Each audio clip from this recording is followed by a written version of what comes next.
읽은 말씀 갖고 신앙생활이 어렵지만은 않습니다. 이런 제목으로 같이 은혜를 나누겠습니다. 오늘 한 가지 질문으로 같이 말씀을 좀 나누고 보도록 하겠습니다. 여러분은 예수를 믿는 신앙인으로 예수를 믿는 그리스도인으로 삶을 살아가는 게 쉽다고 생각하십니까? 어렵다고 생각하십니까? 예수를 믿는 그리스도인으로 사는 거 쉽다 혹은 어렵다? 예. 저희 장로님이 그 제목을 잘 보셨습니다. 이렇게 쉽다고 생각하는 분도 더러 계실 거고, 또 예수를 믿고 그리스도인으로 살아가는 건 절대 쉽지 않다, 그런 마음이 드시는 그런 분도 계실 겁니다. 저희가 이렇게 예수를 믿고 말씀대로 살아간다, 그게 쉬워 보이지는 않습니다. 저희가 이제 지난주부터 그렇게 그리스도인으로 신앙인으로 살아가는 게 정말 쉬워 보이지 않게 하는 그런 말씀들을 보고 있습니다. 지난주에 오른편 뺨을 때리면 왼편을 돌려대라, 속옷을 달라고 하면 겉옷까지 줘라, 오리를 가자고 하면 심리를 동행해 줘라. 이렇게 보통 사람을 하기 힘든 것 같은, 나는 안 될 것 같은 그런 말씀 봤어요. 그러나 저희들이 다른 부류의 사람, 하늘나라 백성이 됐기 때문에 그것이 가능하다는 것, 그렇게 보았는데요. 그런데 오늘 말씀은 어렵고 힘들어 보이는 정도의 말씀이 아니고 불가능에까지 보이는 그런 말씀입니다. 원수를 사랑해라, 너희를 박해하는 자를 위해서 기도해라, 그런 말씀인데요. 이 당시 이제 유대인들이 원수같이 생각하던 그런 그 존재는 유대를 이렇게 다스리고 있는 로마였습니다. 유대가 이제 로마의 식민지였는데요. 이 로마가 정복자의 어떤 전형적인 특성답게요, 식민지 백성들에게서 자기들이 갈취하고 착취할 수 있는 거는 하여튼 다 뺏어갔어요. 그래서 이 당시 그 이스라엘 사람들은 대다수가 절대 빈곤 가운데 그렇게 살고 있었습니다. 로마는 원수 같은 존재고 자기들을 정말 살기 힘들게 만드는 박해하는 존재였어요. 그런 일을 당하고 있는 사람들에게 박해하는 자를 위해서 기도하라고 하세요. 저희 나라도 이제 그런 일을 당했던 적이 있잖아요. 일본에 의해서 36년 동안 식민지를 경험했던 그런 적이 있습니다. 강제징용이라든가 또 정신대라든가 정말 인권이 짓밟힐 수 있는 대로 그렇게 밟히는 그런 일을 당했어요. 그런데 그 후에도 갈등이 계속되고 있습니다. 지금도 한국을 어렵게 하려고 경제 보복 조치를 그렇게 하고 있습니다. 그 일이 있고 나서 이제 제가 이렇게 저희 조국이 그렇지 않아도 어려운데 이것 때문에 더 어려워지고 또 이렇게 더 막 곤란해지고 힘들어지고 그러면 안 되는데, 그래서 조국을 위해서 이렇게 저도 뭐 기도를 많이 지금 하고 있습니다. 그런데 오늘 박해하는 자를 위해서 기도해라, 이 말씀 이렇게 보면서 내가 일본을 위해서는 기도를 했나, 이렇게 생각해 봤더니 일본을 위해서 한 번도 기도를 안 했더라고요. 한 번 기도한 적이 있는데 그건 무슨 기도를 했냐면 일본이 잘못을 깨닫고 회개할 수 있게 해달라고 그 기도를 했고요. 뭐 일본을 위해서 기도하고 지금 이런 일이 있고 나서 일본을 위해서 기도하고 저희 조국을 계속 기도하는데 일본을 위해서 기도하고 그런 적은 한 번도 없어요. 오히려 뭐 기도하는 건 고사하고요, 이제는 정말 메이드 인 재팬이라는 거 알면은 절대로 안 산다, 그 생각을 아주 딱 갖고 있습니다. 그러니까 원수를 사랑해라, 또 박해하는 자를 위해 기도해라, 그게 쉬워 보이지 않습니다. 그래서 이제 유대인들이 한 일이 있어요. 43절에 보세요. 43절 보시면은 또 내 이웃을 사랑하고 내 원수를 미워하라 하였다는 것을 너희가 들었으나, 이웃을 사랑하고 원수를 미워하라, 이제 그게 그 당시 랍비들의 가르침이었습니다. 그런데 레위기 19장 18절 앞에 보시면서 같이 한번 읽습니다. 레위기 19장 18절 다 같이 읽습니다. 원수를 갚지 말며 동포를 원망하지 말며 내 이웃 사랑하기를 내 자신과 같이 사랑하라, 나는 여호와니라. 여기 보면 이웃 사랑하기를 자신과 같이 사랑하라고 하셨어요. 신약에서 예수님은 이웃을 내 몸과 같이 사랑하라고 그렇게 하셨고요. 저희가 저희 자신, 저희 몸을 굉장히 아끼고 소중하게 생각하잖아요. 그래서 이제 몸에 좋다고 하는 것들 신경을 많이 씁니다. 그런데 유대인들은 이웃을 사랑하라, 거기에서 너 자신같이, 또 내 몸같이 그 표현을 이렇게 슬쩍 빼버렸습니다. 그냥 이웃을 사랑하라로 이렇게 좀 축소를 시켜버린 거예요. 그냥 적당히 사랑한다고 신용 내면 되는 것으로 변형시켜 버렸습니다. 그 다음에 원수를 사랑하라는 말은 첨가시켰어요. 구약 어디에도, 성경 어디에도 원수를 미워해라, 그런 그 말은 없어요.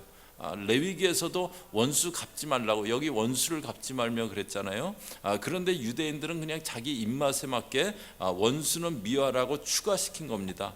그런데 예수님이 뭐라고 하십니까? 44절에 나는 너희에게 이르노니 너희 원수를 사랑하며 너희를 박해하는 자를 위하여 기도하라. 원수를 사랑하고 박해하는 자가 있으면 기도하라고 하세요.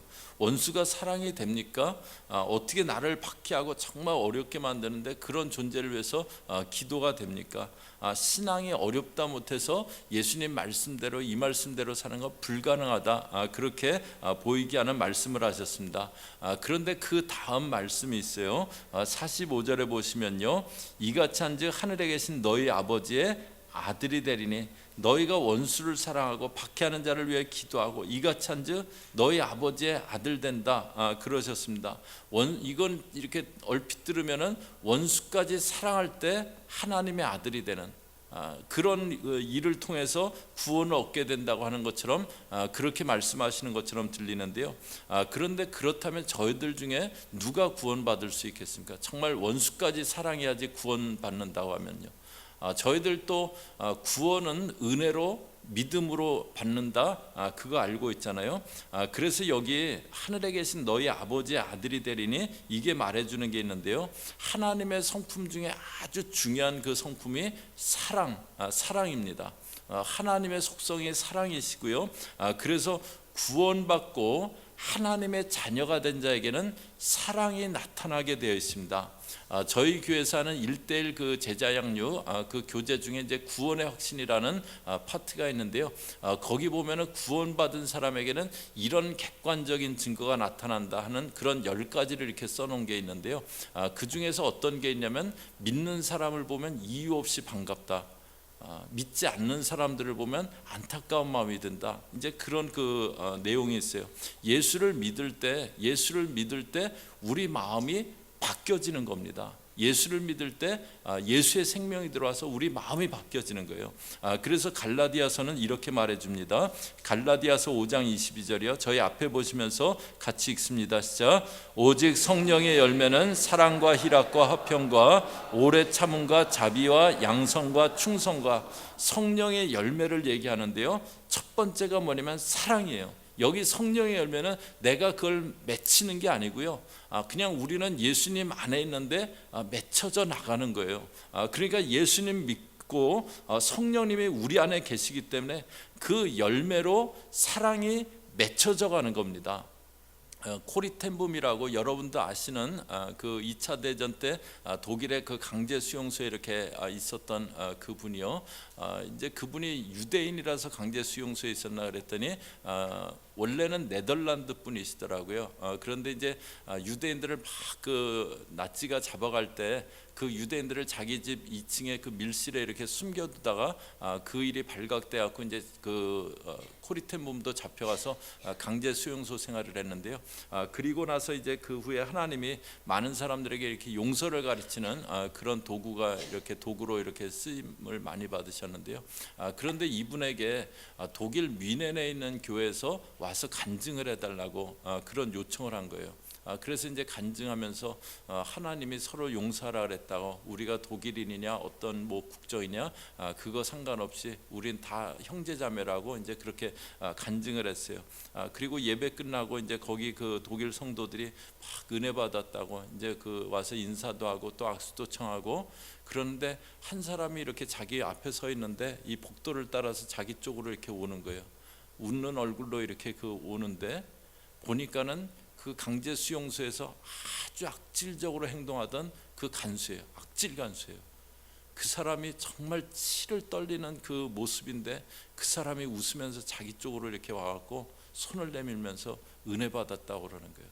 그런데 마음속에 정말 이 손을 못 잡을 것 같은 거예요. 그런데 그때 하나님, 제가 용서해야 된다고 얘기를 했는데, 간증을 했는데 이 손을 붙잡을 수 있게 해달라고 속으로 기도하면서 그 손을 붙잡는데요, 그런데 그 순간에 마음속에 막 끓어오르던 그 분노가 이렇게 쭉 이렇게 사라지더래요. 자기가 그렇게 할 수 있었던 게 아니고요, 그 시간 성령께서 도와주신 겁니다. 저희가 원수를 사랑해라, 이렇게 사랑해라, 이게 굉장히 불가능해 보이는데요, 그런데 하나님의 자녀가 되면 성령께서 저희가 사랑할 수 있게 도와주세요. 그래서 저희 찬양 중에 그런 찬양 있잖아요. 내 마음의 사랑이 싹이 트고 있어요. 예수님 만난 날부터 내 마음의 사랑이, 싹이 지가 막 내가 터야지 막 그런 거 아니잖아요. 그냥 싹이 나는 거잖아요. 우리 속에 이렇게 사랑으로 살아갈 수 있게 하나님 자녀의 씨앗을 심겨주신 겁니다. 그리고 사랑하면서 살아갈 수 있게 해주시는 거예요. 신앙은 첫째로 하나님의 자녀가 되는 것, 구원받는 겁니다. 그리고 구원받을 때 예수의 생명이 우리 가운데 들어와서 나는 못할 것 같은데 사랑하면서 살아갈 수 있게 해주시는 거예요. 이렇게 이제 사랑하기에, 그래서 사랑하기 힘든 자를 사랑하는 모습 통해서 하나님의 자녀임이, 너희가 하나님의 아들임이 드러난다. 그러시면서 하시는 말씀이 있으세요. 45절 중간에요. 하나님의 그 해를 악인과 선인에게 비추시며 비를 의로운 자와 불의한 자에게 내려주심이라. 하나님은 해를 비치시는데 선인에게만 비추시는 게 아니고 악인에게도 비추시고, 비를 내리시는데 의로운 자에게만 내려주시는 게 아니고 불의한 자에게도 내려준다. 모두에게 해를 비치고 모두에게 비를 내려주신다. 그럽니다. 그런데 저희는 어떻게 하기 쉽습니까? 46절에 보시면요, 너희가 너희를 사랑하는 자를 사랑하면 무슨 상이 있으리요? 세리도 이같이 아니하느냐. 나를 사랑하는 사람, 그 사람을 이렇게 사랑하는 게 쉬워요. 그런데 그렇게 하는 거예요. 그런데 그것은 세리도 그렇게 한다 그랬어요. 47절에 너희가 너희 형제에게만 무난하면 남보다 더하는 것이 무엇이냐? 이방인들도 이같이 아니하느냐. 형제는 반가운 사람이에요. 이렇게 나와 가까운 사람이에요. 그 사람하고 무난하는 거, 그건 이방인들도 그렇게 한다는 거예요. 그러시면서 48절에 그러므로 하늘에 계신 너희 아버지의 온전하신 것 같이 너희도 온전해라. 아버지가 온전한 것처럼 너희도 온전하라고 하세요. 여기서 온전하라는 것은요, 온전함을 향해서 성숙되어 가라고 하는 그 의미가 담겨 있는 겁니다. 아버지가 온전하신 것처럼 너희도 온전함을 향해서 계속 성숙되어 가라고 그렇게 하시는 거예요. 구원받고 하나님의 자녀가 되는 것, 그것이 신앙의 출발이고, 이제 내가 그 하나님을 닮은 모습이 되어 가려고 하는 것, 그것이 신앙입니다. 신앙은 먼저 구원받고 하나님의 자녀가 되는 거고, 그 다음에는 하나님을 닮은 모습이 되어가는 것, 성숙되어 가는 거예요.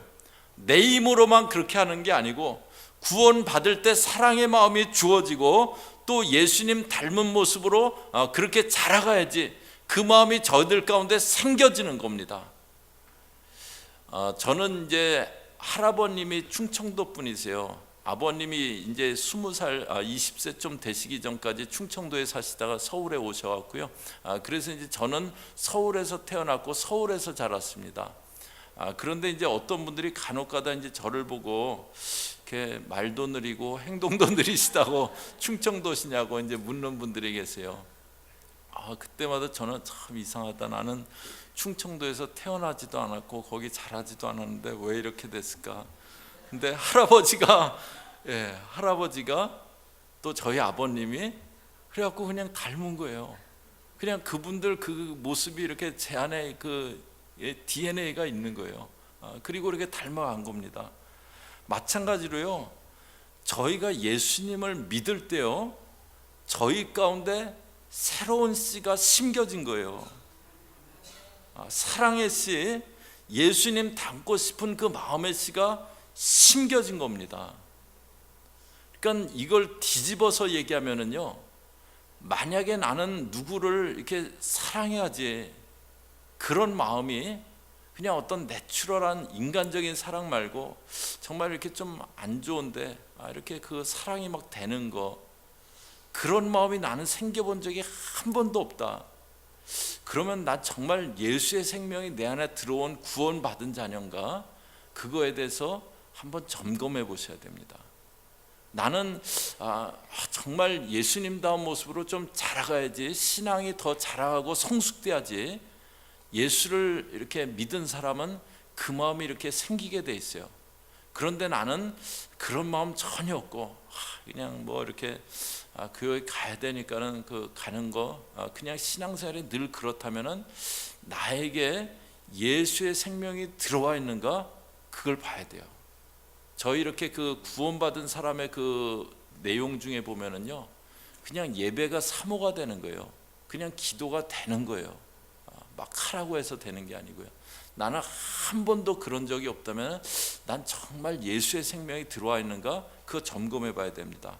구원받은 사람은 예수의 생명이 들어와서 사랑하려고 하고 자라가려고 하고 그 마음이 그냥 이렇게 주어진 거예요. 그런데 이제 여기서 성숙하라고 하셨는데요, 성숙을 여러 가지로 얘기할 수 있겠지만 본문에서 보여주는 성숙의 특징은 모든 사람과 더불어서 화평한 겁니다. 하나님의 해를 선인만 아니라 악인에게도 주신 것처럼 성숙은 뭐 더 좋은 사람이 있을 수 있지만 넓게 사람들을 품어주는 그 마음이 있게 되는 거예요. 미숙함의 특징은 나누고 다투는 거고요, 성숙은 사람들을 품어주는 마음이 있는 겁니다.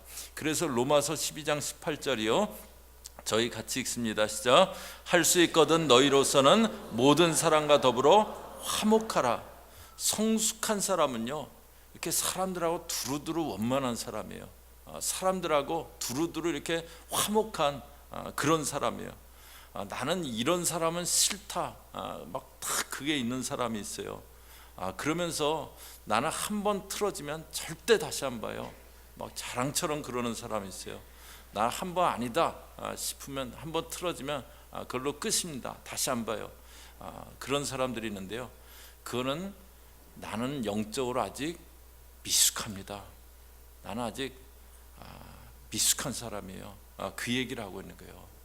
미숙한 사람이 있으면요, 자꾸 나누어져요. 그러니까 이 사람하고도 이렇게 원만하게 지낼 수 있고, 저 사람도 품어주고, 저 사람하고도 화평하게 지낼 수 있고, 그 모습이 나타나는 게 그게 성숙의 모습입니다. 그런데 이제 저희 범죄한 인간은 그렇게 못해요. 인간이 범죄한 후에 가인이 들판에서 아벨을 쳐 죽였어요. 아벨이 가인에게 잘못한 게 없습니다. 가인이 믿음의 제사를 안 드렸고요, 하나님이 그냥 그 제사를 안 받으신 거예요. 그런데 분노해 갖고 아벨을 쳐 죽여버립니다.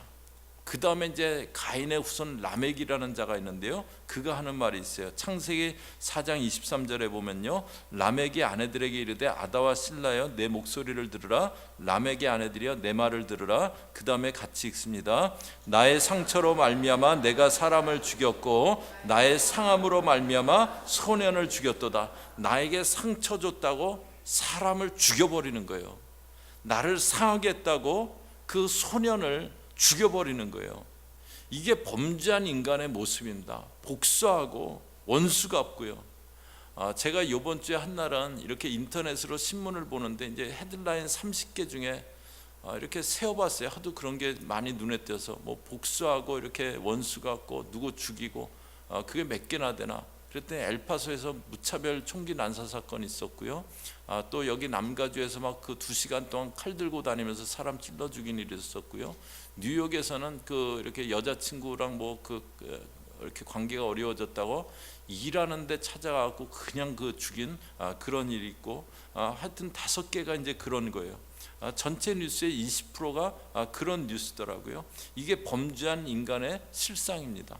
그 가운데 하나님은 자기 백성, 하나님 닮은 백성들을 세워나가세요. 원수도 사랑하려고, 박해하는 자를 위해서 기도하고, 예수님 닮아서 성숙하려고 하는, 다른 사람들을 품어주고 화목함으로 삶을 살아가려고 하는 이런 백성들을 세워나가신 겁니다. 나는 사랑의 마음이 생겨본 적도 없고 예수님 닮아야겠다는 마음도 없다면 구원받았나 질문해 봐야 돼요. 구원받은 자는 예수의 생명이 들어온 거예요. 지금 산상수훈은 뭘 얘기하냐면요, 종교 지도자들은 그냥 신용만 낸 거예요. 형식만 갖춘 거예요. 그 이웃 사랑하고 그냥 적당히 사랑하는 척하고 원수는 미워하고 형식만 갖추고 하나님 섬기려는 마음도 없이 신용만 내려고 했어요. 그런데 예수님이 진정한 하나님의 백성은 누구냐, 진정한 하나님의 자녀는 누구냐, 형식만 신용만 내는 그런 사람 아니고 이제 예수의 생명이 들어왔기 때문에 정말 사랑할 수 없는 그 사람까지 사랑하려고 하고, 나에게 정말 박해하는 그 자를 위해서 기도하고 더 사랑하고 성숙해가는 사람, 그 사람이 예수의 제자고 나의 백성이다, 그것을 말씀하시는 거예요. 저희 오늘 사랑은 저희 구원받은 사람의 증표다, 그거 봤습니다. 구원받은 사람은 성숙을 향한 마음이 있다, 그거 봤어요. 오늘 나에게 사랑이 있나, 나에게 성숙을 향한 그 갈망이 있나 한번 보시기 바랍니다. 신앙은 예수를 믿고 구원받은 자녀가 되는데 예수의 생명이 들어와서 이제 막 사랑이 되어지고 이제 더 예수님 알아가고 예수님 닮아가고 자라가야지, 그 마음이 있는 겁니다. 저희 신앙생활하는 게 쉬워 보이지는 않아요. 그런데 실제로는 어렵지 않습니다. 왜냐하면 예수의 생명이 들어왔고 저희들 생명이 바뀌었고, 그리고 그 예수님이 그렇게 살아갈 수 있는 힘을 주고 계시기 때문에요. 저와 여러분, 주님 주시는 그 힘이 있음을 기억하면서요, 사랑하려고 하고 성숙을 향해서 나아가는 그런 진정한 구원받은 주의 백성들 되시기를 주의 이름으로 축복합니다. 같이 기도하겠습니다.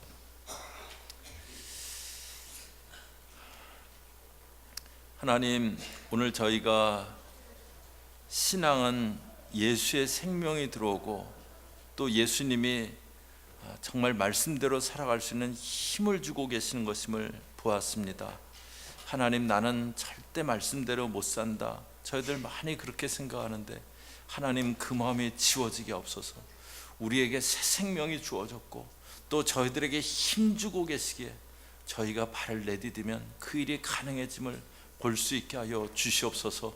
오늘도 힘 주시는 그 주님을 바라봅니다. 오늘도 새롭게 하시는 그 주님을 바라봅니다. 그 주님 마음 품고 사랑하며 성숙을 향해서 나아갈 수 있게 저희 모든 교우들 붙잡아 주시옵소서. 예수님의 이름으로 기도 올리옵나이다. 아멘.